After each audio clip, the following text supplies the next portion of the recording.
Երբ Նադեժդա Սարգսյանը մահացավ 2019 թվականի հունիսի 20-ին, նրա անձնական արխիվում գտան փաստաթուղթ, որը երբեք չպետք է գտնվեր։ Հայաստանի ամենահայտնի երգչուհու անձնական օրագրում կային հեռախոսահամարներ, որոնք պատկանում էին իշխանության ամենաբարձր օղակներին, ծածկագրված նշումներ հանդիպումների մասին, որոնք տեղի էին ունեցել կառավարական շենքերում, ավելի շոկային բան՝ ցուցակ երիտասարդ արտիստների անուններով, որոնց կարիերան նա անձամբ էր վերահսկում։ Բայց ամենաարտասովոր մասը այն էր, որ այս օրագիրը վերջին 10 տարիների ընթացքում պահվում էր ոչ թե տանը, այլ բանկային անվտանգ պահարանում։ Ինչու՞։ Հայաստանի ամենասիրված երգչուհին պահպանում էր այս գրառումները այնպիսի գաղտնիությամբ, որ նույնիսկ իր ամենամոտ ընկերները չգիտեին դրանց մասին։ Ինչ էր թաքցնում այդ էջերում, որ նույնիսկ մահից հետո դրանք չպետք է ընկնեին օտար ձեռքերը։ Ո՞վ էր իրականում այս կինը, որին ամբողջ երկիրը ճանաչում էր որպես երգչուհի, բայց շատ քչերը գիտեին նրա իրական դերը հայկական շոու բիզնեսի իշխանության մեջ։ Նադեժդա Սարգսյանը ծնվել է 1956 թվականին Երանում, սովետական ժամանակաշրջանի ամենածանր տարիներից մեկում։ Նրա ընտանիքը չէր պատկանում կուսակցական էլիտային, չէր ունեցել հատուկ կապեր, բայց ուներ մի բան, որը սովետական համակարգում երբեմն ավելի արժեքավոր էր, քան կապերը՝ տաղանդ։ Փոքր Նադան 3 տարեկանում արդեն երգում էր այնպես, որ հարանները հավաքվում էին նրանց բակում լսելու համար։ 5 տարեկանում նրա մայրը տարավ երաժշտական դպրոց, որտեղ ուսուցիչները անմիջապես նկատեցին նրա ձայնի յուրահատկությունը։ Բայց ոչ ոք չէր կարող պատկերացնել, որ այս փոքրիկ աղջիկը մի օր կդառնա ոչ միայն երգչուհի, այլ մարդ, ով կունենա անմիջական հասանելիություն իշխանության դռներին։ Ինչպես է սովետական սովորական ընտանիքի երեխան վերածվում մարդու, ում հեռախոսահամարը պահվում է նախարարների անձնական օրագրերում։ 14 տարեկանում Նադեժդան արդեն հանդես էր գալիս Երանի ամենահայտնի համերգասրահներում։ Նրա ձայնը ուներ հատուկ ջերմություն, որը հպվում էր սրտերին։ Բայց նա չէր երգում միայն հայկական ավանդական երգեր։ Նա սովորում էր ռուսերեն, վրացերեն, նույնիսկ ուկրաիներեն երգեր, որովհետև հասկանում էր, սովետական համակարգում հաջողության համար պետք է լինել ավելին, քան պարզապես տաղանդավոր։ Պետք է լինել անհրաժեշտ։ Նրա առաջին մեծ հանդիպումը իշխանության հետ տեղի ունեցավ 1970 թվականին, երբ նա 14 տարեկան էր։ Հայաստանի կոմկուսի առաջին քարտուղարի տիկինը լսեց նրա ելույթը, անմիջապես հրավիրեց իր ծննդյան օրվա խնջույքին։ Այդ երեկոն Նադեժդան երգեց 5 երգ, երբ ավարտեց, տիկինը մոտեցավ նրան ու ասաց. «Դու կլինես Հայաստանի ձայնը»։ Այդ խոսքերը չէին հնչում որպես կոմպլիմենտ,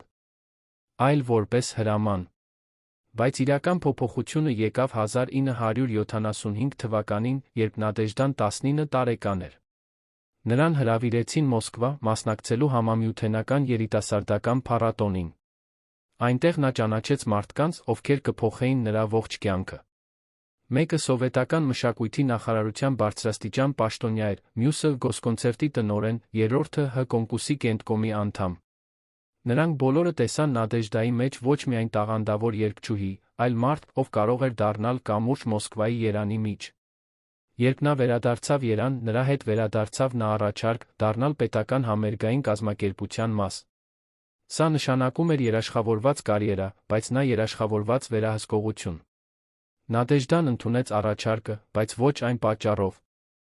որ մտածում էին նրա շուրջը գտնվողները։ 1976 թվականին Նադեժդա Սարգսյանը դարձավ Հայաստանի ամենահայտնի երգչուհիներից մեկը։ Նրա համերգները միշտ լիքն էին, նրա ձայնասկավառակները վաճառվում էին հազարավոր օրինակներով, իսկ նրա անունը հնչում էր ռադիոյում օրական մի քանի անգամ։ Բայց շատ քչերը գիտեին, որ այս ամենի հետում կար ավելին, քան պարզապես տաղանդ աշխատանք։ Նադեժդան սկսեց հանդիպել մարդկանց, ովքեր որոշում էին, թե ով կերքի, ով կստանա ֆինանսավորում, ով կգնա միջազգային փառատոններ։ Նա սովորեց լսել, հասկանալ, ինչ է անհրաժեշտ այս մարդկանց, տալ հենց այն, ինչ նրանք ուզում էին։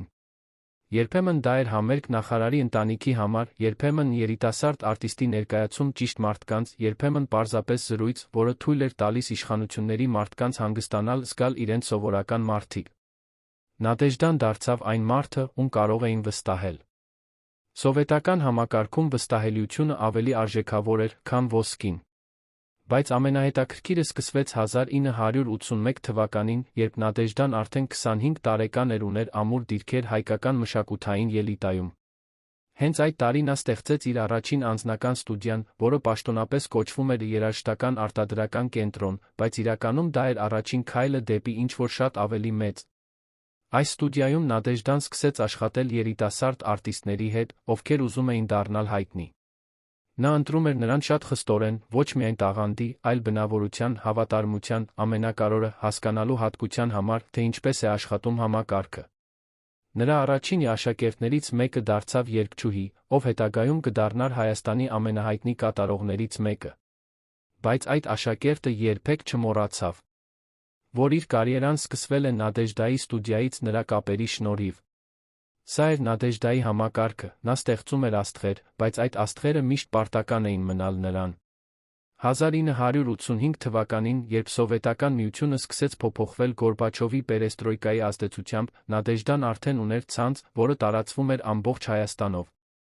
Նրա ստուդիայից անցել էին տասնյակ երիտասարդ արտիստներ, նրա հեռախոսագրքում էին բոլոր կարևոր մարդկանց համարները, իսկ նրա խորհուրդը լսում էին նույնիսկ նախարարությունների ղեկավարները։ Բայց ամենակարևորը, նա սովորել էր մնալ ստվերում։ Նադեժդան երբեք չի հայտարարել հրապարակավ իր ազդեցության մասին, երբեք չի պարծենում իր կապերով, երբեք չի օգտագործել իր դիրքը անձնական փառքի համար։ Նա գիտեր, որ իրական ուժը գալիս է ոչ թե հրապարակայնությունից, այլ անտեսանելիությունից։ Մարդիկ, ովքեր չգիտեին նրա իրական դերը, տեսնում էին միայն հայտնի երգչուհի, ով երբեմն օգնում է երիտասարդ տաղանդներին։ Բայց նրանք, ովքեր գիտեին ճշմարտությունը, հասկանում էին, որ Նադեժդա Սարգսյանը դարձել է անտեսանելի կամուրջ երաժշտության իշխանության միջ։ Ինչպես էր նա կարողանում պահպանել այս հավասարակշռությունը այնքան երկար ժամանակ։ Երբ Սովետական Միությունը փլուզվեց 1991 թվականին, շատերը կորցրին իրենց դիրքերը, իրենց կապերը, իրենց ազդեցությունը։ Բայց Նադեժդա Սարգսյանը ոչ միայն չկորցրեց, այլ ամրապնդեց իր դիրքերը։ Նա հասկացավ, որ նոր Հայաստանում, անկախ Հայաստանում, կարիք կլինի նոր մարդկանց, ովքեր կհասկանան, թե ինչպես կառուցել մշակութային ինդուստրիա։ Եվ նա արդեն ուներ փորձը, կապերը, ամենակարևորը՝ վստահելիությունը։ 1992 թվականին նա ստեղծեց իր երկրորդ ստուդիան, որն արդեն ավելի մեծ էր, ավելի պրոֆեսիոնալ։ Այս ստուդիան դարձավ տեղ, որտեղ ծնվեցին հայկական շոու բիզնեսի ապագա աստղերը։ Բայց Նադեժդան չէր պարզապես ստեղծում աստղեր, նա ստեղծում էր համակարգ։ Համակարգ, որտեղ յուրաքանչյուր արտիստ գիտեր իր տեղը, յուրաքանչյուր պրոդյուսեր հասկանում էր կանոնները, յուրաքանչյուր իշխանական մարդ ստանում էր այն, ինչ նրան անհրաժեշտ էր՝ լավ համերգներ, վերահսկելի արտիստներ, ամենակարևորը՝ լռություն, երբ դա անհրաժեշտ էր։ 1995 թվականին Նադեժդա Սարգսյանը արդեն չէր պարզապես երգչուհի։ Նա էր մարդ, ում անունը հիշատակվում էր, երբ խոսում էին հայկական շոու բիզնեսի մասին։ Նրա ստուդիայից դուրս եկած արտիստները լցնում էին համերգասրահները, նրանց երգերը հնչում էին ռադիոյում, նրանց դեմքերը երում էին հեռուստատեսությունում։ Բայց շատ քչերը գիտեին, որ այս ամենի հետում կանգնած է մեկ կին, ով երբեք չի փնտրում ուշադրություն իր վրա։ Նադեժդան շարունակում էր երգել, շարունակում էր հանդես գալ։ Բայց նրա իրական աշխատանքը տեղի էր ունենում ստվերում։ Նա հանդիպում էր պաշտոնյաների հետ, քննարկում էր նոր նախագծեր, օգնում էր լուծել կոնֆլիկտներ արտիստների միջ, ամենակարևորը՝ պահպանում էր հավասարակշռությունը այն համակարգում, որը ինքը ստեղծել էր։ Նրա հեռախոսը զանգում էր օրական տասնյակ անգամ, երիտասարդ արտիստներ, ովքեր ուզում էին խորհուրդ, պրոդյուսերներ, ովքեր ուզում էին կապ, պաշտոնյաներ, ովքեր ուզում էին համերգ։ Եվ Նադեժդան պատասխանում էր բոլորին, օգնում էր բոլորին, բայց միշտ հիշում էր, թե ով ինչ է պարտական նրան։ Բայց 1996 թվականին տեղի ունեցավ ինչ-որ բան, որը փոխեց Նադեժդայի կյանքը։ Նրա ամենամոտ ընկերուհիներից մեկը, ով նույնպես աշխատում էր շոու բիզնեսում, հանկարծ հեռացավ Հայաստանից, երբեք չվերադարձավ։ Պաշտոնական տարբերակով նա գնաց արտասահման ընտանեկան պատճառներով։ Բայց Նադեժդան գիտեր ճշմարտությունը։ Նրա ընկերուհին տեսել էր ինչ-որ բան, լսել էր ինչ-որ բան, որը չպետք է տեսներ, լսեր։ Եվ նրան խորհուրդ տվեցին հեռանալ։ Սա էր առաջին անգամը, երբ Նադեժդան իսկապես վախեցավ։ Նա հասկացավ, որ համակարգը, որի մաս է ինքը, կարող է լինել վտանգավոր ոչ միայն դրսի մարդկանց, այլ նրանց համար, ովքեր ներսում են։ Այդ օրից սկսած նա դարձավ ավելի զգույշ, ավելի փակ, ավելի հսկող իր խոսքերի գործողությունների նկատմամբ։ Նա սկսեց պահել օրագիր, որտեղ գրում էր ամեն ինչ՝ հանդիպումները, զրույցները, պայմանավորվածությունները։ Ոչ թե որովհետև ուզում էր հիշել, այլ որովհետև ուզում էր ապահովագրություն ունենալ, եթե մի օր ինչ-որ բան սխալ գնար։ 1999 թվականին Հայաստանը անցնում էր դժվար ժամանակներ, տնտեսական ճգնաժամ, էներգետիկ խնդիրներ, սոցիալական լարվածություն։ Բայց հայկական շոու բիզնեսը շարունակում էր աճել։ Նոր արտիստներ, նոր ստուդիաներ, նոր համերգներ։ Եվ Նադեժդա Սարգսյանը մնում էր այս ամենի կենտրոնում։ Նրա ազդեցությունը դարձել էր այնքան մեծ, որ երբ նոր հեռուստաալիք էր բացվում, նրա հետ խորհրդակցում էին, թե ում հրավիրել որպես երաժշտական խմբագիր։ Երբ նոր համերգասրահ էր կառուցվում, նրան հարցնում էին, թե ով պետք է լինի առաջին կատարողը։ Երբ արտիստների մեջ ծագում էր կոնֆլիկտ, նրան խնդրում էին միջնորդել։ Նա դարձել էր անտեսանելի ղեկավարը հայկական մշակութային ելիտայի, մարդ, ում խոսքը կարևոր էր, ում կարծիքը հաշվի էին առնում։ Բայց այս ամենի համար նա վճարում էր գին, որը շատերը չէին տեսնում։ Նադեժդայի առողջությունը սկսեց վատանալ 1999 թվականի վերջերին։ Սկզբում դա էր պարզապես հոգնածություն, անքուն գիշերներ, գլխացավեր։ Բայց հետո եկան ավելի լուրջ ախտանիշներ, սրտի ցավեր, ճնշման խնդիրներ, նյարդային լարվածություն։ Բժիշկները ասում էին, որ նրան անհրաժեշտ է հանգիստ, բայց Նադեժդան չէր կարող թույլ տալ իրեն հանգստանալ։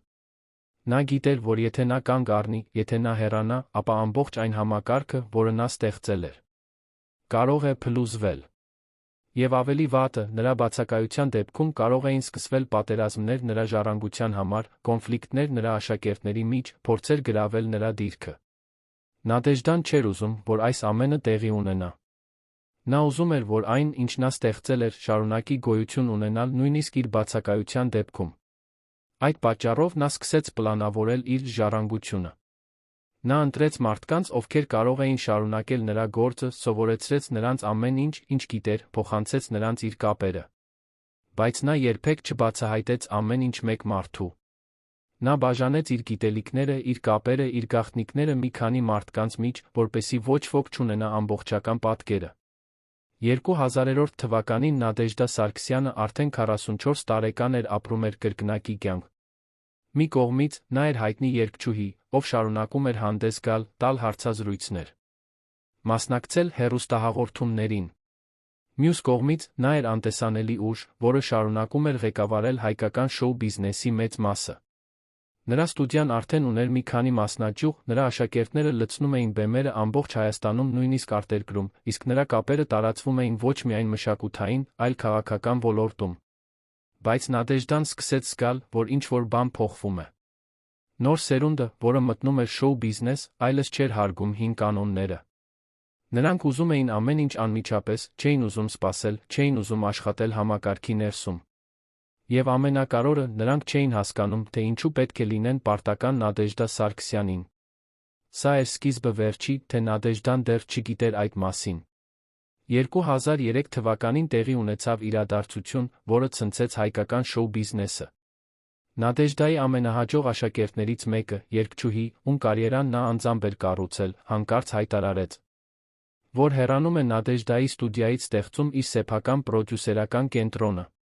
Սա էր ոչ միայն մասնագիտական որոշում, այլ անձնական դավաճանություն։ Նադեժդան զգաց, որ նրա համակարգը սկսում է փլուզվել։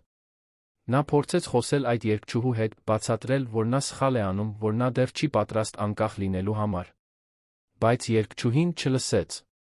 Նա ասաց, որ շնորհակալ է Նադեժդայի օգնության համար, բայց այժմ ժամանակն է, որ նա ինքը որոշի իր ճակատագիրը։ Այս զրույցից հետո Նադեժդան առաջին անգամ իր կյանքում զգաց իրեն հին անպետք։ Նա հասկացավ, որ այն աշխարհը, որը նա ստեղծել էր, սկսում է անհետանալ, նոր աշխարհում նրա համար տեղ չկա։ Բայց նա չէր պատրաստվում հանձնվել։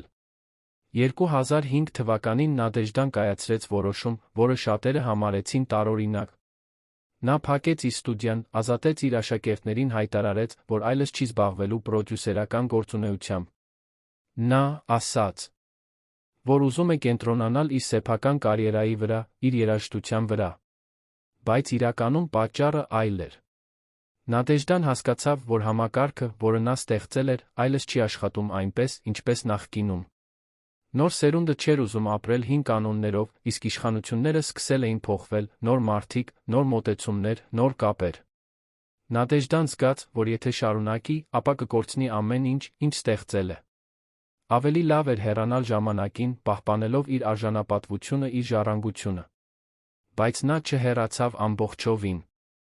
Նա շարունակեց պահպանել իր կապերը, շարունակեց լինել այն մարդը, ում կարող էին զանգահարել, երբ անհրաժեշտ էր խորհուրդ կամ միջնորդություն։ Նա դարձավ խոհեմ կինը հայկական շոու բիզնեսում, մարդ, ում հարգում էին, բայց այլս չվախենում էին։ 2008 թվականին Նադեժդայի առողջությունը լուրջ վատացավ։ Բժիշկները ախտորոշեցին սրտի լուրջ խնդիրներ, որոնք պահանջում էին անմիջական բուժում։ Նադեժդան գիտեր, որ սա էր հետանքը տարիների լարվածության, անքուն գիշերների, անընդհատ սթրեսի։ Նա վճարում էր գինը իր ընտրության համար, իր կյանքի համար, որը նա ապրել էր։ Բայց նա չէր զղջում։ Նա ստեղծել էր ինչ-որ բան, որը կմնար նրանից հետո։ Նրա աշակերտները, թե շատերը հեռացել էին, շարունակում էին աշխատել, շարունակում էին ստեղծել, շարունակում էին լցնել բեմերը։ Եվ նրանցից յուրաքանչյուրը, անկախ նրանից, թե ինչպես էր ավարտվել նրանց հարաբերությունը Նադեժդայի հետ, գիտեր, որ իրենց կարիերան սկսվել է նրա շնորհիվ։ Սա էր Նադեժդայի իրական ժառանգությունը, ոչ թե փողը, ոչ թե կապերը, այլ մարդիկ, ում նա օգնել էր դառնալ այն, ինչ նրանք էին։ Բայց նույնիսկ այս ժառանգությունը ուներ իր մութ կողմը, որի մասին շատ քչերը խոսում էին։ 2010 թվականին Նադեժդան սկսեց գրել իր հուշերը։ Նա չէր պլանավորում հրատարակել դրանք, բայց ուզում էր, որ մի օր, երբ նա այլևս չլինի, մարդիկ իմանան ճշմարտությունը։ Ճշմարտությունը այն մասին,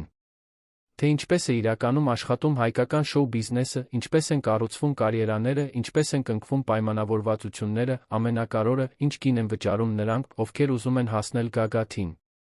Նրա օրագիրը լցված էր պատմություններով, որոնք երբեք չէին պատմվել հրապարակային։ Պատմություններ երիտասարդ արտիստների մասին, ովքեր պատրաստ էին անել ամեն ինչ հայտնի դառնալու համար։ Պատմություններ պաշտոնյաների մասին, ովքեր օգտագործում էին իրենց դիրքը անձնական հաճույքի համար։ Պատմություններ պրոդյուսերների մասին, ովքեր շահագործում էին տաղանդավոր երիտասարդներին։ Եվ պատմություններ իր մասին, թե ինչպես նա դարձավ մաս այս ամենի, թե ինչպես նա սովորեց ապրել այս համակարգում, թե ինչ գին վճարեց դրա համար։ Բայց ամենակարևոր հարցը, որը նա տվեց իր օրագրում, մնաց առանց պատասխանի, արդյոք արժեր այս ամենը։ 2012 թվականին Նադեժդա Սարգսյանը վերջին անգամ բարձրացավ բեմ մեծ համերգով, որը նվիրված էր նրա կարիերայի 50-րդ տարեդարձին։ Համերգասրահը լիքն էր, հին ընկերներ, նախկին աշակերտներ, պաշտոնյաներ, պարզ երկրպագուներ։ Նադեժդան երգեց իր ամենահայտնի երգերը, յուրաքանչյուր երգից հետո դահլիճը ոտքի էր կանգնում։ Բայց երբ համերգը ավարտվեց, բոլորը հեռացան, Նադեժդան նստեց իր հարդարասենյակում, լաց եղավ։ Նա լաց էր լինում ոչ թե ուրախությունից, այլ ցավից։ Ցավից, որ այս ամենը ավարտվում էր։ Ցավից, որ նա տարիներ շարունակ ապրել էր կրկնակի կյանք։ Ցավից, որ նա երբեք չէր կարողացել լինել պարզապես երգչուհի, պարզապես արտիստ, պարզապես կին։ Նա միշտ պետք է լիներ ավելին, միջնորդ, խորհրդատու, ղեկավար, խոհեմ կին։ Եվ այս դերը սպառել էր նրան ամբողջովին։ Այդ երեկո նա կայացրեց վերջնական որոշում, նա կհեռանա հրապարակայնությունից, կվերադառնա իր տուն։ Կկենտրոնանա իր առողջության վրա։ Բայց ճակատագիրը ուներ այլ պլաններ։ 2015 թվականին Նադեժդայի առողջական վիճակը դարձավ կրիտիկական։ Նրան տեղափոխեցին հիվանդանոց, որտեղ նա անցկացրեց մի քանի ամիս։ Այս ամիսների ընթացքում նա ուներ շատ ժամանակ մտածելու համար։ Մտածելու իր կյանքի, իր ընտրությունների, իր ժառանգության մասին։ Նա հասկացավ, որ չնայած ամեն ինչին, նա չէր փոխի իր անցյալը։ Այո, նա վճարել էր մեծ գին։ Այո, նա կորցրել էր շատ բան, անձնական կյանք, առողջություն, հանգստություն։ Բայց նա ստեղծել էր ինչ-որ բան, որը կմնար։ Նա օգնել էր տասնյակ երիտասարդ մարդկանց գտնել իրենց ճանապարհը։ Նա ստեղծել էր համակարգ, որը, չնայած իր թերություններին, թույլ էր տվել հայկական շոու բիզնեսին զարգանալ։ Եվ նա պահպանել էր իր արժանապատվությունը, երբեք չթույլ տալով, որ իրեն օգտագործեն կամ խաբեն։ Երբ նա դուրս եկավ հիվանդանոցից, նա վերադարձավ իր տուն, շարունակեց գրել իր հուշերը։ Նա գիտեր, որ ժամանակը սահմանափակ է, ուզում էր ավարտել այն, ինչ սկսել էր։ 2017 թվականին Նադեժդան ավարտեց իր հուշերը, դրեց դրանք բանկային անվտանգ պահարանում։ Նա թողեց հրահանգներ, որ այս փաստաթղթերը պետք է բացվեն միայն նրա մահից 10 տարի հետո։ Ինչու՞։ 10 տարի։ Որովհետև նա ուզում էր, որ բոլոր նրանք, ովքեր նշված են այդ էջերում, ունենան հնարավորություն ապրել իրենց կյանքը առանց վախի, որ նրանց անցյալը կբացահայտվի։ Նադեժդան չէր ուզում վրեժ լուծել, չէր ուզում վնասել ոչ ոքի։ Նա պարզապես ուզում էր, որ ճշմարտությունը պահպանվի, որ պատմությունը գրվի ճիշտ, որ ապագա սերունդները իմանան, թե ինչպես էր իրականում։ Բայց նույնիսկ այս որոշումը ուներ իր հետանքները։ Երբ մի քանի մարդիկ իմացան, որ Նադեժդան գրել է հուշեր, նրանք փորձեցին համոզել նրան ոչնչացնել դրանք։ Նրանք ասացին, որ այդ հուշերը կարող են վնասել շատ մարդկանց, կարող են ոչնչացնել կարիերաներ, կարող են բացահայտել գաղտնիքներ, որոնք ավելի լավ է մնան թաքնված։ Բայց Նադեժդան հրաժարվեց։ Նա ասաց, որ ճշմարտությունը ավելի կարևոր է, քան ցանկացած կարիերա, ցանկացած գաղտնիք։ 2019 թվականի հունիսի 20-ին Նադեժդա Սարգսյանը մահացավ իր տանը, շրջապատված իր ամենամոտ մարդկանցով։ Նրա մահը ցնցեց ամբողջ Հայաստանը։ Հեռուստաալիքները ամբողջ օրը ցույց էին տալիս նրա համերգները, ռադիոկայանները նվագում էին նրա երգերը, իսկ սոցիալական ցանցերում հազարավոր մարդիկ կիսվում էին իրենց հիշողություններով նրա մասին։ Պաշտոնական հուղարկավորությունը եղավ պետական մակարդակով, ներկա էին բոլոր կարևոր մարդիկ, նախարարներ, պատգամավորներ, արտիստներ, պրոդյուսերներ։ Բոլորը խոսեցին նրա տաղանդի մասին, նրա ներդրման մասին հայկական մշակույթում, նրա բարությունը առատաձեռնության մասին։ Բայց ոչ ոք չխոսեց նրա իրական դերի մասին, նրա իրական ազդեցության մասին, նրա իրական ժառանգության մասին։ Որովհետև այդ ամենը դեռ պետք է մնար գաղտնիք։ Գաղտնիք, որը պահված էր բանկային անվտանգ պահարանում, սպասելով իր ժամանակին։ Բայց պատմությունը չավարտվեց Նադեժդայի մահով։ Մի քանի օր անց նրա փաստաբանը հրավիրեց մի խումբ մարդկանց, նրա նախկին աշակերտներ, մի քանի մոտ ընկերներ, մի քանի լրագրողներ։ Նա ասաց, որ Նադեժդան թողել է կտակ, որտեղ նշված է, որ նրա անձնական արխիվը, ներառյալ նրա օրագիրը, հուշերը, պետք է բացվի 10 տարի հետո։ Բայց նա թողել է մեկ այլ փաստաթուղթ, որը պետք է կարդացվի անմիջապես։ Այս փաստաթղթում Նադեժդան գրել էր իր վերջին խոսքերը հայկական շոու բիզնեսին, իր աշակերտներին, բոլոր նրանց, ովքեր ուզում են մտնել այս աշխարհ։ Նա գրել էր. «Ես ապրեցի կյանք, որը շատերը կհամարեին հաջողված։ Ես ունեցա ամեն ինչ, հռչակ, հարգանք, ազդեցություն։ Բայց ես նա վճարեցի գին, որը շատերը չեն պատկերացնում։ Ես կորցրի իմ առողջությունը, իմ անձնական կյանքը, իմ հանգստությունը։ Եվ եթե ես կարողանայի վերադառնալ ժամանակի մեջ, ես չգիտեմ, թե կընտրեիր նույն ճանապարհը։ Բայց մի բան գիտեմ հաստատ, եթե դուք ընտրում եք այս ճանապարհը, եթե դուք ուզում եք մտնել այս աշխարհ, ապա պատրաստ եղեք վճարել գինը։ Եվ միշտ հիշեք, ամենակարևորը ոչ թե հռչակն է, ոչ թե փողը, ոչ թե ազդեցությունը։ Ամենակարևորը ձեր արժանապատվությունն է, ձեր ճշմարտությունը, ձեր հավատարմությունը ինքներդ ձեզ։ Մի թույլ տվեք, որ այս համակարգը ձեզ փոխի։ Փոխեք դուք համակարգը»։ Այս խոսքերը ստեղծեցին ալիք հայկական շոու բիզնեսում։ Շատերը սկսեցին խոսել Նադեժդայի ժառանգության մասին, նրա իրական դերի մասին, նրա ազդեցության մասին։ Մի քանիսը սկսեցին պատմել իրենց պատմությունները, թե ինչպես Նադեժդան օգնել էր նրանց, թե ինչ խորհուրդներ էր տվել, թե ինչպես էր միջնորդել նրանց համար։ Բայց շատերը նա պահպանեցին լռությունը, վախենալով, որ եթե խոսեն, ապա կբացահայտվեն գաղտնիքներ, որոնք ավելի լավ է մնան թաքնված։ Եվ այսպես, Նադեժդա Սարգսյանի պատմությունը դարձավ լեգենդ, պատմություն, որը յուրաքանչյուրը պատմում էր իր ձով, յուրաքանչյուրը մեկնաբանում էր իր տեսանկյունից։ Բայց իրական ճշմարտությունը, ամբողջական պատմությունը դեռ սպասում էր իր ժամանակին, պահված բանկային անվտանգ պահարանում, սպասելով 2029 թվականին, երբ այն վերջապես կբացվի, աշխարհը կիմանա ամբողջ ճշմարտությունը Նադեժդա Սարգսյանի մասին։ Բայց մինչ այդ, մնում է հարց, որին պատասխանել կարող են միայն նրանք, ովքեր իսկապես ճանաչում էին նրան, արդյոք Նադեժդա Սարգսյանը օգտագործում էր իր ազդեցությունը օգնելու տաղանդներին, թե կառուցում էր իր սեփական կայսրությունը։ Արդյոք նա էր խոհեմ կինը, ով միջնորդում էր, օգնում էր, թե գաղտնի ղեկավարը, ով վերահսկում էր, շահագործում էր։ Եվ ամենակարևոր հարցը, արդյոք այն գինը, որը նա վճարեց իր ընտրության համար, արժեր այն ամենը, ինչ նա ստեղծեց։ Այս հարցերին պատասխանները կգտնվեն 2029 թվականին, երբ նրա հուշերը կբացվեն։ Բայց մինչ այդ Նադեժդա Սարգսյանի պատմությունը մնում է որպես հիշեցում այն մասին, որ յուրաքանչյուր հաջողության հետում կա գին, յուրաքանչյուր ազդեցության հետում կա պատասխանատվություն։ Եվ որ երբեմն ամենամեծ ուժը գալիս է ոչ թե հրապարակայնությունից, այլ անտեսանելիությունից, ոչ թե աղմկոտ հայտարարություններից, այլ լուռ գործողություններից, ոչ թե անձնական փառքից, այլ այլոց հաջողությունից։ 2019 թվականի հուլիսին, ընդամենը մեկ ամիս Նադեժդայի մահից հետո, հայկական շոու բիզնեսում սկսվեց ինչ-որ տարօրինակ շարժում։ Նրա նախկին աշակերտներից 3-ը միաժամանակ հայտարարեցին, որ ստեղծում են նոր պրոդյուսերական կենտրոն, որը կաշխատի հենց այն սկզբունքներով, որոնք սովորեցրել էր Նադեժդան։ Մեկ այլ խումբ նախկին աշակերտներ հայտարարեց, որ կստեղծի հիմնադրամ Նադեժդայի անունով, որը կօգնի երիտասարդ տաղանդներին։ Իսկ երրորդ խումբը սկսեց պլանավորել մեծ համերգ նրա հիշատակին։ Բայց այս ամենի հետում կար ինչ-որ այլ բան, ինչ-որ բան,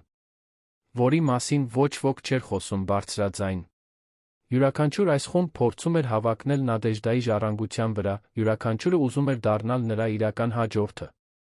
Եվ այս մրցակցությունը սկսեց ստեղծել լարվածություն, որը շուտով կվերածվեր բաց կոնֆլիկտի։ Ինչու՞։ Այսքան մարդիկ հանկարծ ուզում էին տիրանալ Նադեժդայի ժառանգությանը։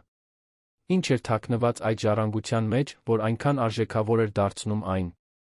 Նադեժդայի անձնական օգնականը, կին, որը աշխատել էր նրա հետ 20 տարի, սկսեց նկատել տարօրինակ բաներ։ Մարդիկ, ում նա երբեք չէր տեսել Նադեժդայի շրջապատում, հանկարծ սկսեցին հայտնվել, պնդելով, որ նրանք եղել են նրա մոտ ընկերները։ Լրագրողներ, ում Նադեժդան երբեք չէր տվել հարցազրույց, սկսեցին գրել հոդվածներ նրա մասին, լցված մանրամասներով, որոնք կամ սուտ էին, կամ այնքան աղավաղված, որ դժվար էր ճանաչել ճշմարտությունը։ Իսկ ամենատարօրինակը, մի քանի մարդիկ սկսեցին պնդել, որ Նադեժդան նրանց էր վստահել իր անձնական արխիվի մի մասը, որ նրանք ունեն փաստաթղթեր, որոնք ապացուցում են նրանց հավակնությունները։ Օգնականը գիտեր, որ սա ամենը սուտ է, բայց նա հասկանում էր, որ եթե չանի ինչ-որ բան, ապա Նադեժդայի իրական ժառանգությունը կկորի այս աղմուկի մեջ։ Նա որոշեց խոսել Նադեժդայի փաստաբանի հետ, պահանջել, որ բանկային անվտանգ պահարանը բացվի շուտ, քան նախատեսված էր։ Բայց փաստաբանը հրաժարվեց։ Նա ասաց, որ Նադեժդայի կտակը պարզ է, արխիվը պետք է բացվի միայն 2029 թվականին, ոչ մի օր շուտ։ 2020 թվականին, երբ ամբողջ աշխարհը կանգ առավ կորոնավիրուսի համաճարակի պատճառով, հայկական շոու բիզնեսը նույնպես անցավ դժվար ժամանակներ։ Համերգները չեղարկվեցին, ստուդիաները փակվեցին, արտիստները կորցրին իրենց եկամուտները։ Բայց հենց այս դժվար ժամանակներում պարզվեց, թե ով իսկապես սովորել էր Նադեժդայի դասերը։ Նրա նախկին աշակերտներից մի քանիսը անմիջապես սկսեցին օգնել երիտասարդ արտիստներին, կազմակերպելով օնլայն համերգներ, ստեղծելով հարթակներ, որտեղ նրանք կարող էին ցուցադրել իրենց տաղանդը, նույնիսկ տրամադրելով ֆինանսական օգնություն նրանց, ովքեր հայտնվել էին ամենադժվար իրավիճակում։ Սրանք էին այն մարդիկ, ովքեր իսկապես հասկացել էին Նադեժդայի ուղերձը, իրական ուժը գալիս է ոչ թե անձնական հաջողությունից, այլ այլոց օգնելուց։ Բայց կային նա ուրիշներ, ովքեր օգտագործեցին այս ճգնաժամը որպես հնարավորություն ամրապնդելու իրենց դիրքերը, վերացնելու մրցակիցներին, գրավելու ավելի մեծ մասնաբաժին շուկայից։ Եվ հենց այս բաժանումը ցույց տվեց, թե ով իսկապես էր Նադեժդայի իրական ժառանգորդը։ 2022 թվականին, երբ համաճարակը սկսեց նահանջել, կյանքը դանդաղ վերադառնում էր նորմալ ռիթմի, հայկական շոու բիզնեսը արդեն այլ էր։ Շատ հին անուններ անհետացել էին։ Նոր դեմքեր էին հայտնվել, իսկ ամբողջ ինդուստրիան փոխվել էր անճանաչելի։ Բայց մի բան մնաց անփոփոխ, Նադեժդա Սարգսյանի անունը դեռ հնչում էր, երբ խոսում էին հայկական մշակույթի մասին։ Նրա երգերը դեռ նվագարկվում էին ռադիոյում, նրա համերգների տեսանյութերը դեռ դիտվում էին միլիոնավոր անգամ, իսկ նրա պատմությունը դեռ ոգեշնչում էր երիտասարդ արտիստներին։ Բայց ամենակարևորը, մոտենում էր 2029 թվականը, տարին, երբ նրա անձնական արխիվը պետք է բացվեր։ Եվ շատերը սկսեցին նախապատրաստվել այդ պահին, գիտակցելով, որ այն, ինչ կբացահայտվի այդ արխիվում, կարող է փոխել ամեն ինչ, ինչ նրանք կարծում էին, որ գիտեն Նադեժդա Սարգսյանի մասին։ 2023 թվականի սկզբին Նադեժդայի նախկին օգնականը ստացավ անհայտ նամակ։ Նամակում գրված էր, որ ուղարկողը ունի տեղեկություններ Նադեժդայի վերջին տարիների մասին, տեղեկություններ, որոնք չեն գտնվում պաշտոնական արխիվում։ Նամակի հեղինակը առաջարկում էր հանդիպում,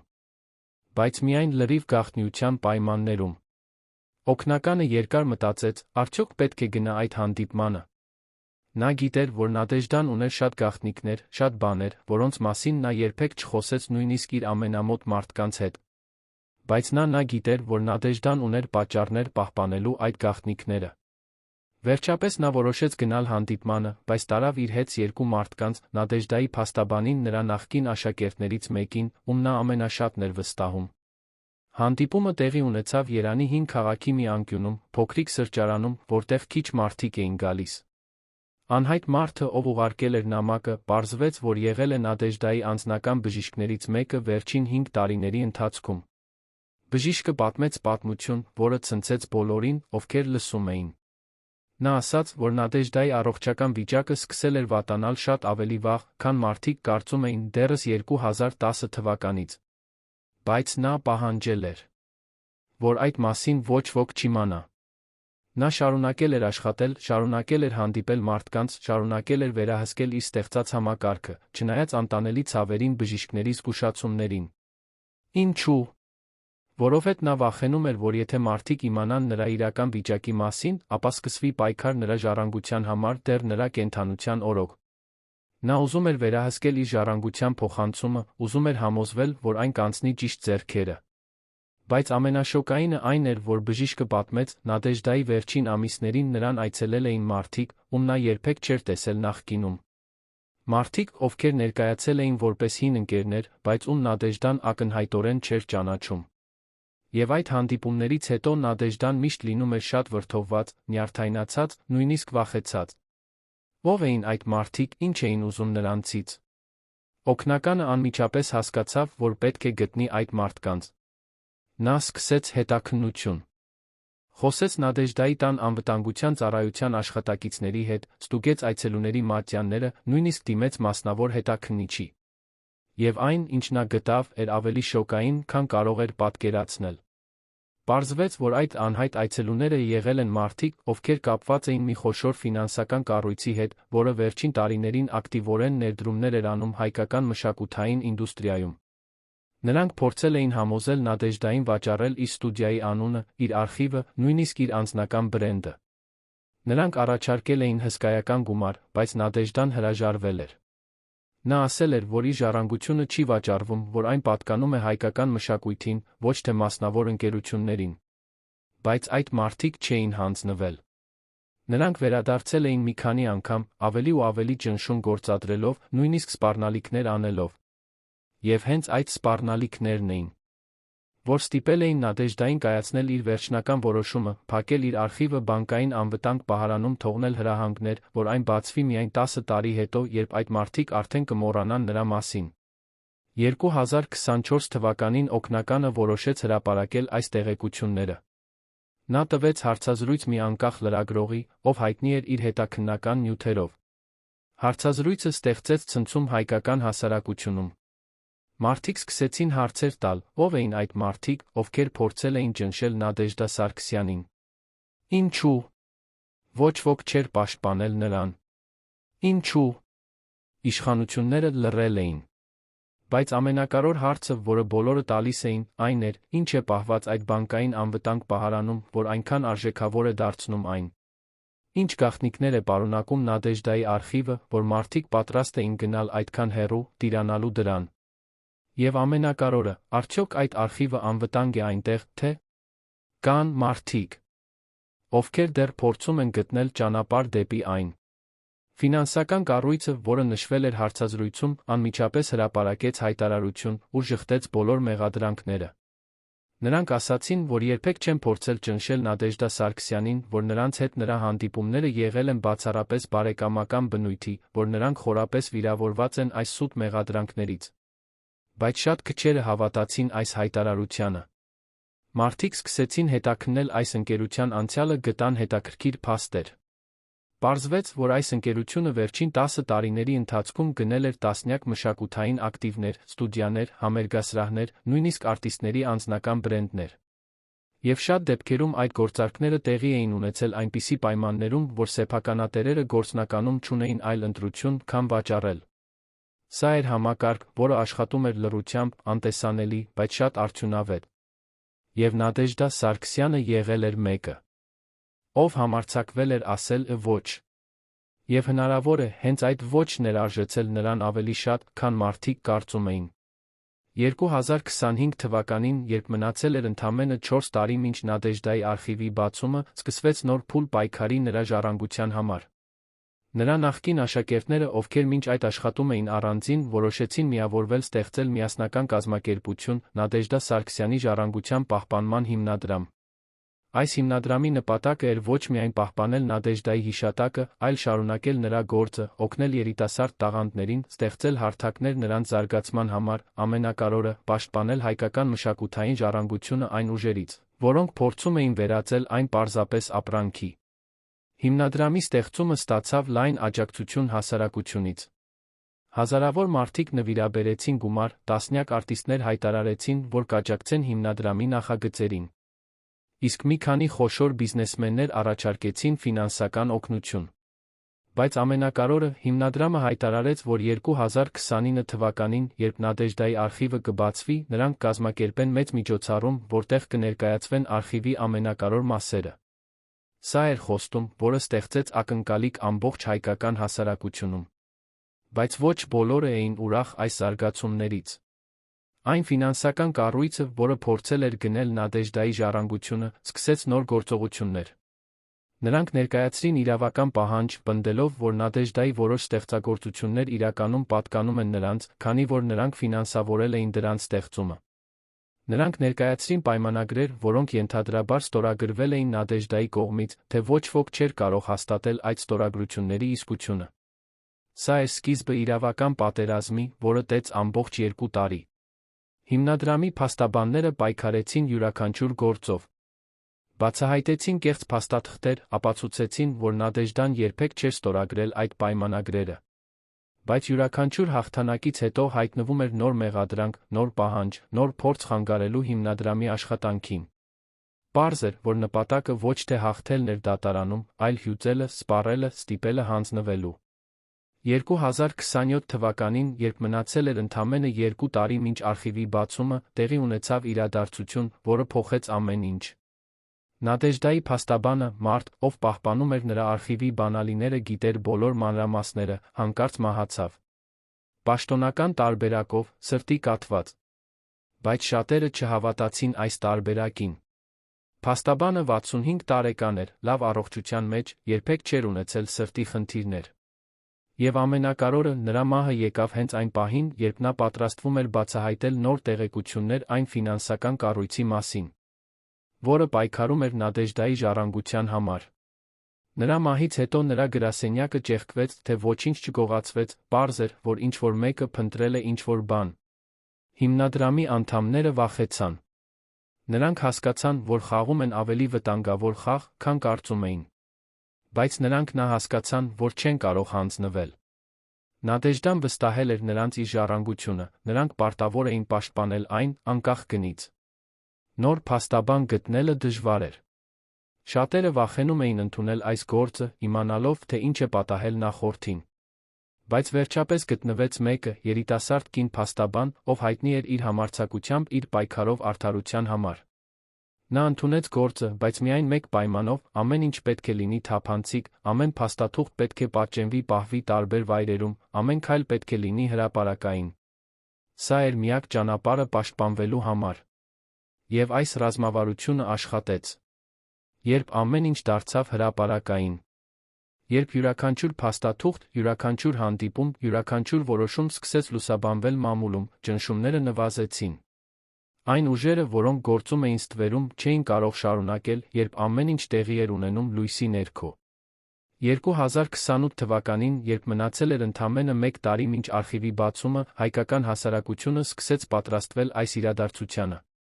Հեռուստաալիքները պլանավորում էին հատուկ հաղորդումներ, լրագրողները պատրաստում էին հետաքննական նյութեր, իսկ հիմնադրամը կազմակերպում էր մեծ միջոցառում, որը պետք է տեղի ունենար հենց արխիվի բացման օրը։ Բայց ամենակարևորը, մարդիկ սկսեցին խոսել Նադեժդա Սարգսյանի մասին նոր ձով։ Ոչ թե որպես պարզապես երգչուհու, այլ որպես կնոջ, ով փոխեց հայկական մշակույթը, ով ստեղծեց համակարգ, որը թույլ տվեց տասնյակ արտիստների գտնել իրենց ճանապարհը, ով վճարեց անձնական գին իր ընտրության համար։ Մարդիկ սկսեցին հասկանալ, որ Նադեժդայի պատմությունը ոչ թե հաջողության պատմություն է, այլ զոհաբերության պատմություն։ Պատմություն կնոջ մասին, ով ընտրեց օգնել ուրիշներին իր սեփական երջանկության հաշվին, ով ստեղծեց ինչ-որ բան, որը կմնար նրանից հետո, նույնիսկ եթե դա նշանակում էր կորցնել ամեն ինչ, ինչ նրան անձնապես թանկ էր։ Եվ այժմ, երբ մոտենում է 2029 թվականը, երբ Նադեժդա Սարգսյանի արխիվը պատրաստվում է բացվել, ամբողջ Հայաստանը սպասում է պատասխանների։ Պատասխանների այն հարցերին, որոնք 10 տարի շարունակ տանջել են բոլորին, ինչ է իրականում պահված այդ արխիվում։ Ինչ գաղտնիքներ է բացահայտելու Նադեժդայի օրագիրը։ Ինչ անուններ կհնչեն, ինչ պատմություններ կպատմվեն, ինչ ճշմարտություններ կբացահայտվեն։ Բայց ամենակարևոր հարցը, որին բոլորը ուզում են պատասխան, այն է, արդյոք Նադեժդա Սարգսյանը իսկապես էր այն, ինչ մարդիկ կարծում էին, թե նրա իրական պատմությունը շատ ավելի բարդ է, շատ ավելի մութ, շատ ավելի ցավալի, քան ցանկացած մեկը կարող էր պատկերացնել։ Եվ արդյոք հայկական հասարակությունը պատրաստ է լսելու այդ ճշմարտությունը, թե ավելի լավ է, որ որոշ գաղտնիքներ մնան թաքնված հավերժ։ 2029 թվականի հունվարի առաջին օրերին բանկի տնօրենը ստացավ պաշտոնական նամակ Նադեժդա Սարգսյանի փաստաբանից արխիվի բացման ամսաթիվը հաստատելու համար։ 10 տարի անցել էր Նադեժդայի մահից, եկել էր պահը, երբ նրա վերջին կամքը պետք է կատարվեր։ Բանկի տնօրենը, ով 10 տարի շարունակ պահպանել էր այդ գաղտնիքը, զգում էր ինչ-որ տարօրինակ լարվածություն։ Նա հիշում էր այն օրը, երբ Նադեժդան անձամբ եկել էր բանկ հանձնել իր անձնական արխիվը։ Նա հիշում էր, թե ինչպես Նադեժդան նայել էր նրա աչքերի մեջ ասել. «Այս արխիվում կա ճշմարտություն, որը կարող է վնասել շատ մարդկանց, բայց նա կարող է ազատել շատերին։ Խնդրում եմ, պահպանեք այն այնպես, ինչպես պահպանում եք ձեր սեփական կյանքը»։ Այդ խոսքերը 10 տարի շարունակ հետապնդել էին նրան։ Այժմ, երբ մոտենում էր բացման պահը, նա հասկանում էր, որ շուտով ամբողջ Հայաստանը կիմանա, թե ինչու Նադեժդան այդքան լուրջ էր վերաբերվում այս արխիվին։ Բայց արդյոք երկիրը պատրաստ էր այդ ճշմարտությանը։ Փետրվարի 15-ին հիմնադրամը հրապարակեց պաշտոնական հայտարարություն. արխիվի բացումը տեղի կունենա մարտի 20-րդին, հենց Նադեժդայի ծննդյան օրը։ Այս որոշումը խորհրդանշական էր, նա ծնվել էր մարտի 20-րդին 1956 թվականին, այժմ 67 տարի անց, նրա իրական պատմությունը պետք է ծնվեր նորից։ Հայտարարությունը ստեղծեց անսպասելի ռեակցիա։ Սոցիալական ցանցերում սկսվեց բուռն քննարկում, հեռուստաալիքները սկսեցին հատուկ հաղորդումներ պատրաստել, իսկ լրագրողները սկսեցին հետաքննություններ, փորձելով կանխատեսել, թե ինչ կարող է լինել այդ արխիվում։ Բայց ամենահետաքրքիրը այն էր, որ մի քանի մարդիկ, ում անունները երբեք չէին հնչել Նադեժդայի հետ կապված, հանկարծ սկսեցին հրապարակային հայտարարություններ անել։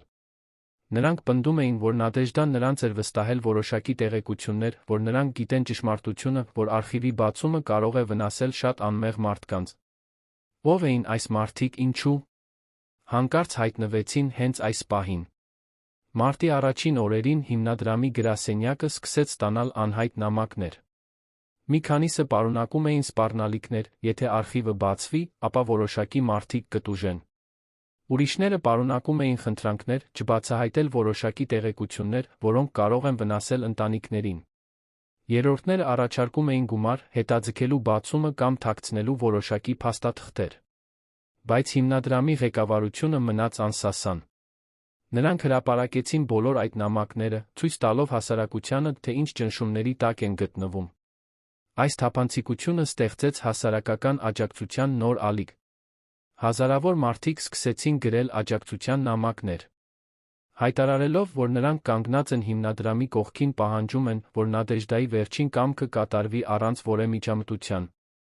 Սա էր պահը, երբ Նադեժդա Սարգսյանի ժառանգությունը դարձավ ոչ թե մասնավոր հարց, այլ հասարակական շարժում։ Մարտի 15-ին, 5 օր առաջ բացումից, տեղի ունեցավ իրադարձություն, որը ցնցեց բոլորին։ Նադեժդայի նախկին աշակերտներից մեկը, երգչուհի, ով տասնամյակներ շարունակ լռել էր, հանկարծ տվեց հարցազրույց, որտեղ պատմեց իր պատմությունը։ Նա ասաց, որ երբ նա 19 տարեկան էր, նոր էր սկսում իր կարիերան, Նադեժդան փրկել էր նրան շատ դժվար իրավիճակից։ Մի պրոդյուսեր, ով խոստացել էր օգնել նրան, փորձել էր շահագործել նրան, երբ նա հրաժարվել էր, սպառնացել էր ոչնչացնել նրա կարիերան դեռ չսկսելուց առաջ։ Նադեժդան իմացել էր այդ մասին, անմիջապես միջամտել։ Նա ոչ միայն պաշտպանել էր երիտասարդ երգչուհուն, այլ համոզվել, որ այդ պրոդյուսերը երբեք այլս չի կարողանա վնասել ոչ մեկին։ Բայց ամենակարևորը երգչուհին ասաց, որ Նադեժդան խնդրել էր նրանից երբեք չպատմել այս պատմությունը, քանի դեռ ինքը կենդանի է, որովհետև չէր ուզում, որ մարդիկ իմանան, թե քանի շատ նման դեպքեր է եղել։ Նա ուզում էր, որ արտիստները հայտնի դառնան իրենց տաղանդով, ոչ թե նրանով, որ ինչ-որ մեկը փրկել է նրանց։ Այս հարցազրույցը բացեց ջրհեղեղ։ Մեկ օրվա ընթացքում տասնյակ այլ արտիստներ սկսեցին պատմել իրենց պատմությունները, թե ինչպես Նադեժդան օգնել էր նրանց, պաշտպանել, ուղղորդել, միշտ խնդրել լռել այդ մասին։ Մարտի 19 թվականին, 2 օր առաջ բացումից, բանկի տնօրենը հրավիրեց հիմնադրամի ներկայացուցիչներին Նադեժդայի փաստաբանին վերջնական հանդիպման։ Նա բացատրեց արխիվի բացման ընթացակարգը, նախազգուշացրեց, որ արխիվը շատ մեծ է, ավելի քան 300 փաստաթուղթ, տասնյակ տեսագրություններ, հարյուրավոր լուսանկարներ։ Ամենակարևորը Նադեժդայի անձնական օրագիրը, որը պարունակում է ավելի քան 500 էջ։ Նա ասաց, որ Նադեժդան թողել էր հատուկ հրահանգներ, որոշակի փաստաթղթերը պետք է բացվեն առաջինը, որոշակիները միայն հիմնադրամի ներկայացուցիչների ներկայությամբ, իսկ մի քանիսը միայն եթե հիմնադրամը որոշի, որ դա անհրաժեշտ է հասարակության համար։ Այս վերջին կատեգորիան էր ամենաանհանգստացնողը։ Ինչ կարող էր լինել այնտեղ, որ նույնիսկ Նադեժդան չէր համոզված, թե արդյոք պետք է բացահայտվի։ Փաստաբանը հարցրեց, արդյոք կան որե ակնարկներ այդ փաստաթղթերի բովանդակության մասին։ Բանկի տնօրենը լռեց մի քանի վայրկյան, ապա ասաց. Նադեժդա Սարգսյանը ինձ ասել էր միայն մեկ բան, այդ փաստաթղթերը պարունակում են ճշմարտություն, որը կարող է փրկել հայկական շոու բիզնեսը կամ ոչնչացնել այն։ Ընտրությունը ձերն է։ Մարտի 20-րդի առավոտյան երանը արթնացավ անսովոր լարվածության մթնոլորտում։ Հարյուրավոր լրագրողներ հավաքվել էին բանկի մոտ։ Հազարավոր մարդիկ հետում էին իրադարձություններին սոցիալական ցանցերում, իսկ հեռուստաալիքները ուղիղ եթեր էին հաղորդում։ Ժամը 10 առավոտյան, հենց այն ժամին, երբ Նադեժդան ծնվել էր 67 տարի առաջ, բանկի անվտանգ պահարանի դուռը բացվեց։ Հիմնադրամի ներկայացուցիչները, փաստաբանը, բանկի տնօրենը, երկու նոտարներ մտան ներս։ Պահարանում կար մեծ մետաղյա արկղ, որի վրա փորագրված էր Նադեժդա Սարգսյան։ Բացել 2029 թվականի մարտի 20-րդին։ Երբ արկղը բացվեց, բոլորը տեսան ակուրատ դասավորված թղթապանակներ, յուրաքանչյուրը համարակալված ամսաթվավորված։ Առաջին թղթապանակի վրա գրված էր. «Սկսեք այստեղից։ Սա իմ պատմությունն է, այնպիսին, ինչպիսին իրականում եղել է»։ Փաստաբանը բացեց այդ թղթապանակը, սկսեց կարդալ։ Առաջին էջում Նադեժդան գրել էր. «Եթե դուք կարդում եք սա, ուրեմն ես այլս չկամ, եկել է ժամանակը, որ ճշմարտությունը բացահայտվի։ Ես գիտեի, որ այս օրը կգա։ Ես պատրաստվել եմ դրան տասնամյակներ շարունակ։ Այն, ինչ դուք կգտնեք այս արկղում, կփոխի ամեն ինչ, ինչ դուք կարծում եք, որ գիտեք հայկական շոու բիզնեսի մասին։ Բայց խնդրում եմ, հիշեք, ես արեցի այն, ինչ կարծում էի, որ ճիշտ է։ Եվ եթե սխալվեցի, ապա թող պատմությունը դատի ինձ»։ Հաջորդ մի քանի ժամվա ընթացքում հիմնադրամի ներկայացուցիչները ուսումնասիրեցին արխիվի բովանդակությունը։ Այնտեղ կային փաստաթղթեր, որոնք ապացուցում էին, թե ինչպես Նադեժդան տասնամյակներ շարունակ պայքարել էր այն ուժերի դեմ, որոնք փորձում էին վերածել հայկական մշակույթը շահույթի գործիք։ Կային նամակներ պաշտոնյաներից, ովքեր խնդրում էին նրա օգնությունը կոռուպցիոն սխեմաներ քողարկելու համար, նրա պատասխանները, որտեղ նա հրաժարվում էր։ Կային ձայնագրություններ զրույցների, որտեղ պրոդյուսերներ բացահայտորեն խոսում էին, թե ինչպես են շահագործում երիտասարդ արտիստներին։ Կային լուսանկարներ հանդիպումների, որտեղ Նադեժդան միջնորդում էր կոնֆլիկտներում, փորձելով պաշտպանել տաղանդավոր երիտասարդներին։ Եվ կար նրա անձնական օրագիրը, որտեղ նա գրել էր իր մտքերը, իր վախերը, իր հուսահատությունը, երբ տեսնում էր, թե ինչպես է համակարգը, որը ինքը օգնել էր ստեղծել, դանդաղ փոխվում մի բանի, որը նա երբեք չէր ուզել։ Բայց ամենաշոկայինը եղավ վերջին թղթապանակը, որի վրա գրված էր. «Բացել միայն եթե պատրաստ եք ճշմարտությանը»։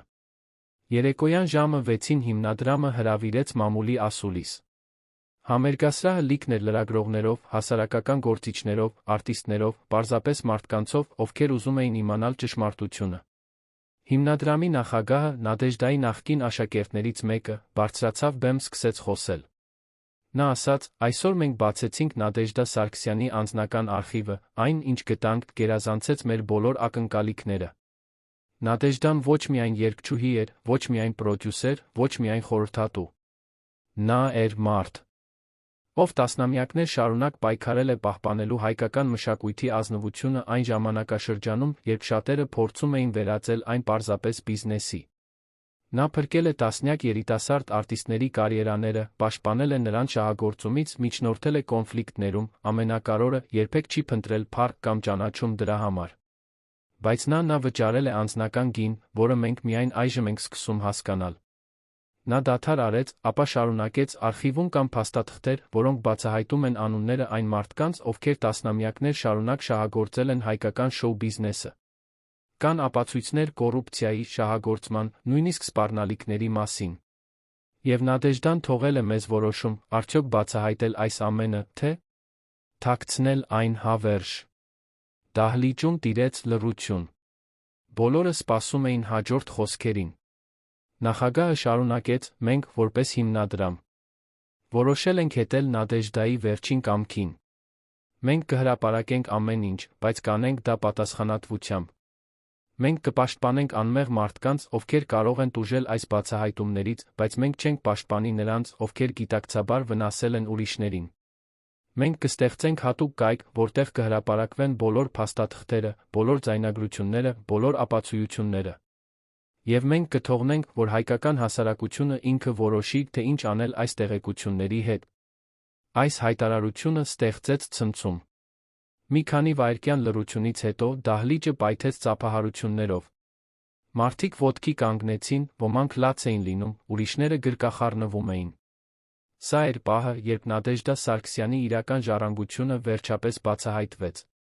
Հաջորդ օրերին կայքը, որտեղ հրապարակվեցին արխիվի նյութերը, այցելեցին միլիոնավոր մարդիկ։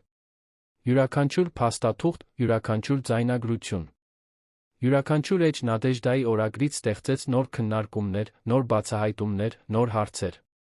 Մարդիկ սկսեցին հասկանալ, թե որքան բարդ էր եղել Նադեժդայի կյանքը, թե քանի շատ որոշումներ էր նա ստիպված եղել կայացնել, թե քանի շատ զոհաբերություններ էր արել։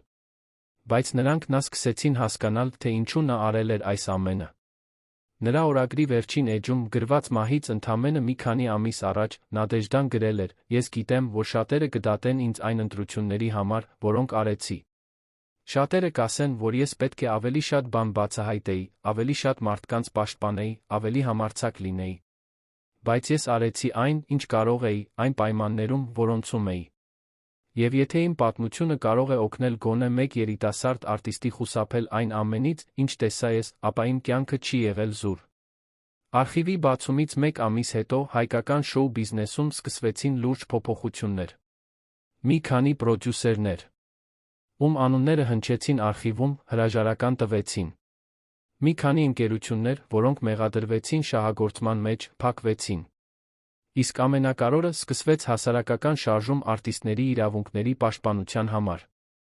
Երիտասարդ արտիստները, ովքեր տարիներ շարունակ լռել էին վախից, սկսեցին խոսել իրենց փորձառությունների մասին։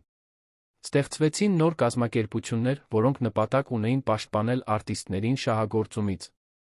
Եվ ամենակարևորը, մարդիկ սկսեցին հասկանալ, որ մշակույթը պետք է լինի ավելին, քան պարզապես բիզնես, որ արտիստները պետք է պաշտպանվեն, որ յուրաքանչյուրը, ով մտնում է այս ինդուստրիա, պետք է իմանա իր իրավունքները, պարտականությունները։ Սա էր Նադեժդա Սարգսյանի իրական ժառանգությունը, ոչ թե նրա երգերը, ոչ թե նրա հռչակը, այլ այն փոփոխությունը, որը նա բերեց հայկական մշակութային ինդուստրիայում։ Այսօր, երբ անցել է արդեն ժամանակ արխիվի բացումից, Նադեժդա Սարգսյանի անունը հնչում է նոր իմաստով։ Նա այլևս ոչ թե պարզապես երգչուհի է, այլ խորհրդանիշ համարձակության, զոհաբերության, պայքարի արդարության համար։ Նրա պատմությունը դասավանդվում է երաժշտական դպրոցներում, նրա օրինակը ոգեշնչում է երիտասարդ արտիստներին, իսկ նրա ժառանգությունը շարունակում է ապրել յուրաքանչյուր անգամ, երբ ինչ-որ մեկը համարձակվում է կանգնել անարդարության դեմ։ Բայց ամենակարևոր հարցը, որը մնում է, այն է, արդյոք մենք, որպես հասարակություն, սովորեցինք Նադեժդայի դասերից։ Արդյոք մենք պատրաստ ենք պաշտպանել մեր արտիստներին, մեր մշակույթը, մեր արժեքները։ Թե Նադեժդայի պատմությունը կմնա որպես պարզապես հետաքրքիր դրվագ, որը մարդիկ կկարդան, կքննարկեն, ապա կմոռանան։ Պատասխանը կախված է մեզանից, յուրաքանչյուրիցս, ով ապրում է այս երկրում, ով սիրում է այս մշակույթը, ով ուզում է, որ ապագա սերունդները ժառանգեն ինչ-որ բան, որի համար արժե պայքարել։ 2029 թվականի ապրիլին, երբ արխիվի բացումից անցել էր արդեն 1 ամիս, հայկական հասարակությունը դեռ չէր հանգստացել։ Յուրաքանչյուր օր բերում էր նոր բացահայտումներ, նոր պատմություններ, նոր ճշմարտություններ։ Բայց ամենաանսպասելի բացահայտումը եկավ այն ժամանակ, երբ հիմնադրամի հետազոտողները սկսեցին ուսումնասիրել Նադեժդայի օրագրի վերջին տարիների էջերը։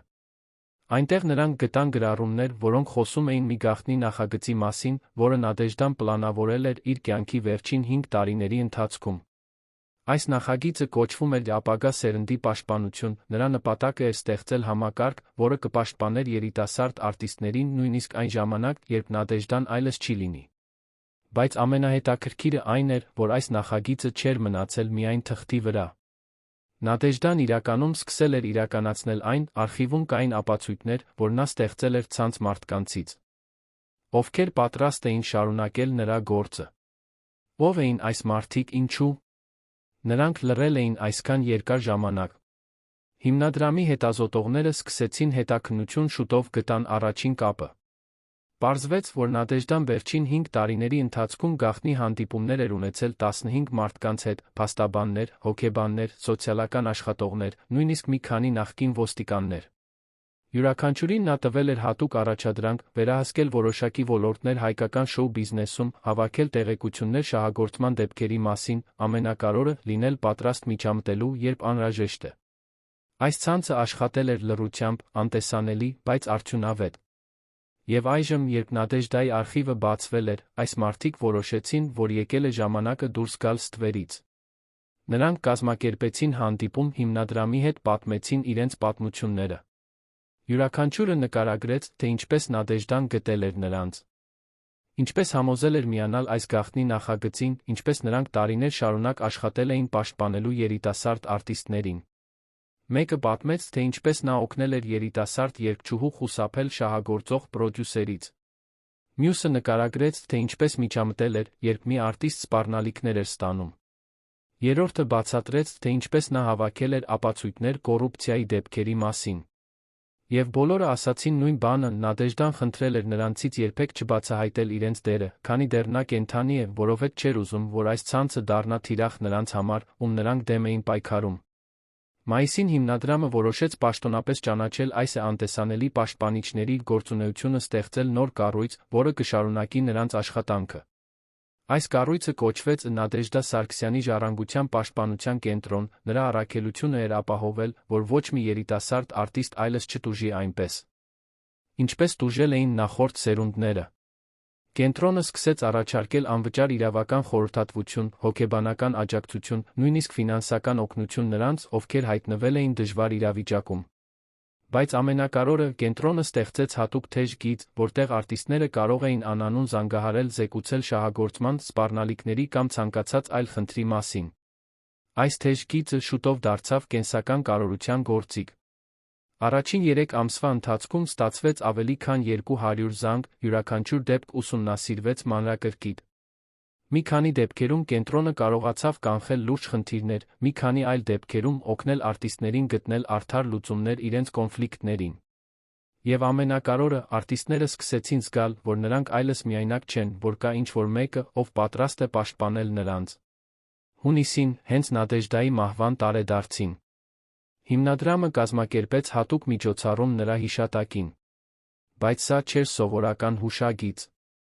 Միջոցառումը կոչվեց Ճշմարտության օր, նրա նպատակը էր ոչ միայն հիշել Նադեժդային, այլ շարունակել նրա գործը, բացահայտել ճշմարտությունը հայկական շոու բիզնեսի մասին։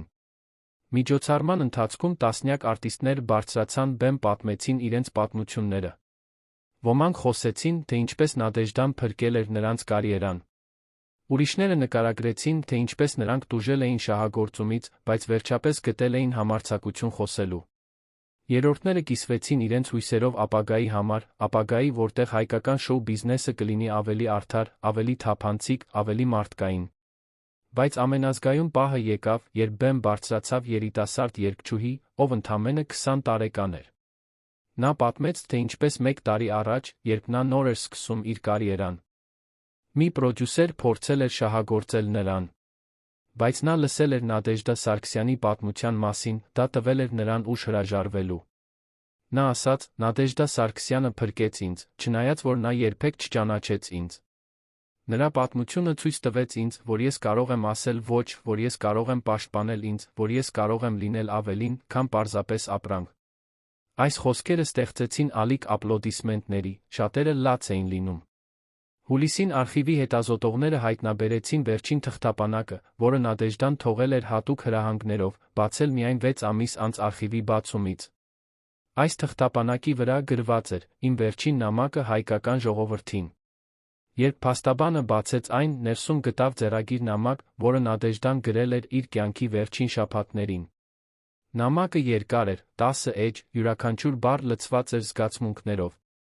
Հիմնադրամը որոշեց հրապարակել այս նամակը ամբողջությամբ, երբ այն հայտնվեց կայքում։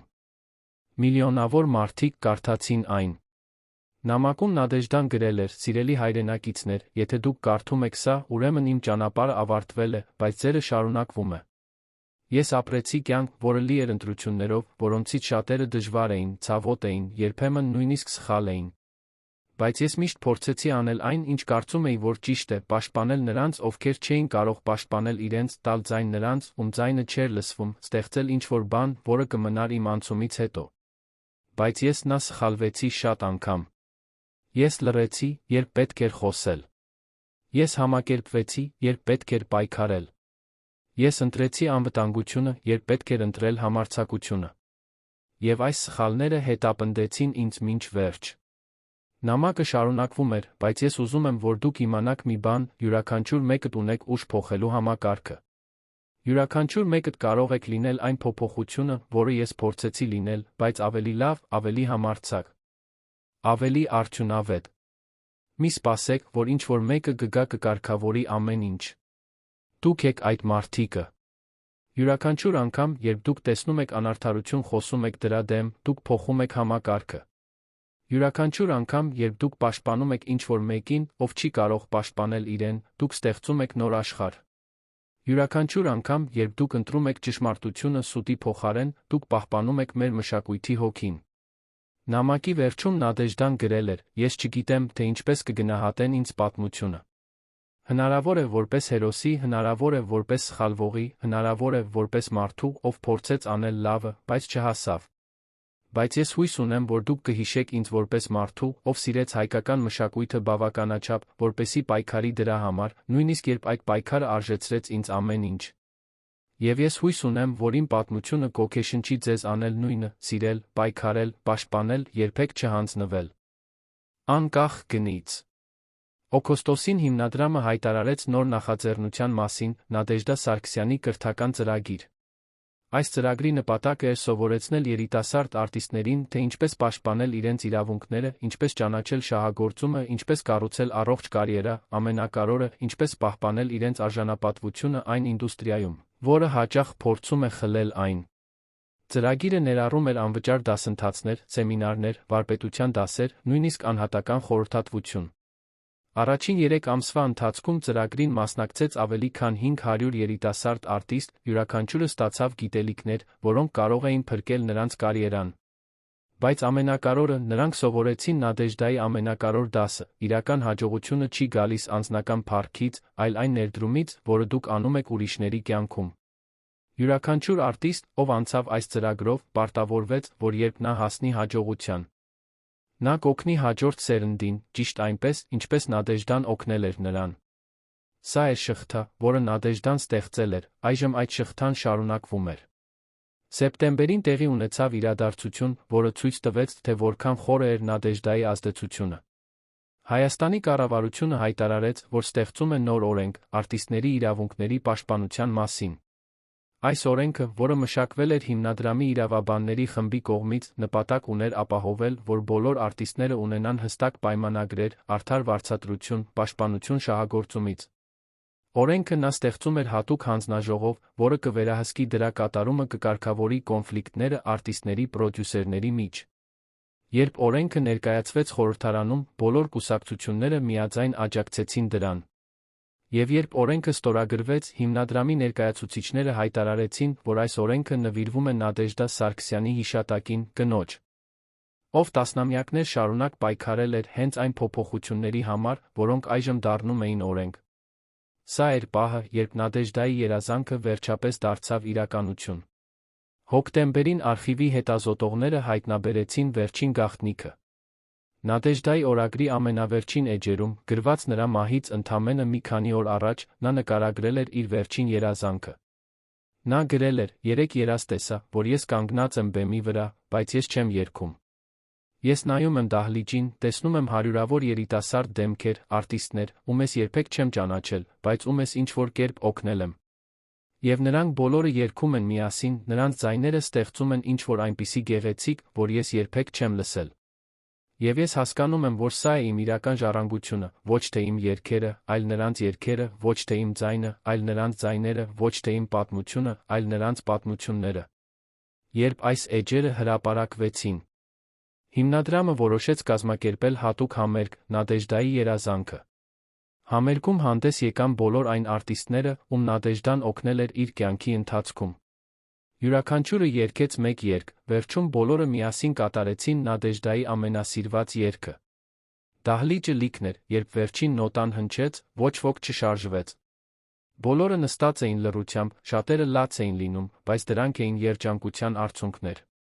Որովհետև այդ պահին բոլորը հասկացան, որ Նադեժդա Սարգսյանը չէր մեռել։ Նա ապրում էր յուրաքանչյուր արտիստի մեջ, ում նա օգնել էր, յուրաքանչյուր երգի մեջ, որը նրանք երգում էին, յուրաքանչյուր երազի մեջ, որը նրանք հետապնդում էին։ Այսօր, երբ մենք նայում ենք Նադեժդա Սարգսյանի պատմությանը, մենք տեսնում ենք ոչ թե կատարյալ կին, այլ մարդ, ով փորձեց անել լավը անկատար աշխարհում։ Մենք տեսնում ենք ոչ թե հերոս, այլ մարդ, ով սխալվեց, ընկավ, բայց միշտ վեր կացավ, շարունակեց պայքարել։ Մենք տեսնում ենք ոչ թե լեգենդ, այլ իրական կին, իր վախերով, իր կասկածներով, իր ցավերով, բայց նա իր համարձակությամբ, իր սիրով, իր հավատով, որ փոփոխությունը հնարավոր է։ Եվ հենց այդ իրականությունը է, որ դարձնում է նրա պատմությունը այնքան ուժեղ, այնքան ոգեշնչող, այնքան անհրաժեշտ մեր ժամանակների համար։ Որովհետև Նադեժդա Սարգսյանի պատմությունը մեզ հիշեցնում է, որ մենք բոլորս ունենք ուժ փոխելու աշխարհը, նույնիսկ եթե այդ փոփոխությունը սկսվում է փոքր քայլերով, նույնիսկ եթե մենք երբեք չտեսնենք դրա վերջնական արդյունքները, նույնիսկ եթե պատմությունը երբեք չճանաչի մեր անունները։